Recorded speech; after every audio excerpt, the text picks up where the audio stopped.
Cigarette எனக்கு ஒன்று கிடைக்குமா? பெருசு இன்னும் ஆசை தெரியல.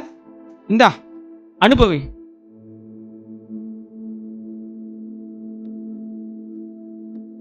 யோ, ஏயா கசகி வீசுன? தம்மோட வேல்யூ என்னன்னு தெரியுமாயா? தெரியும் தம்பி. என்னையா? அது என் மகனோட சமாதி.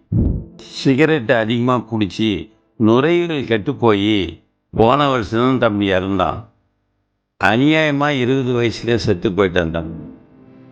இனிமே நான் தம்மே அடிக்க மாட்டேன் மச்சி. யாருக்காக மச்சி? ஏன் அப்பாக்காக மச்சி. எது அப்பாக்காகவா? எங்க அப்பா அம்மா எப்பவும் போயிட்டாங்களேடா. டேய் பதில் பேசுறா. யாரா அது புதுசா அப்பா? டேய் மச்சி பதில் பேசுறா. சொல்றா டேய்.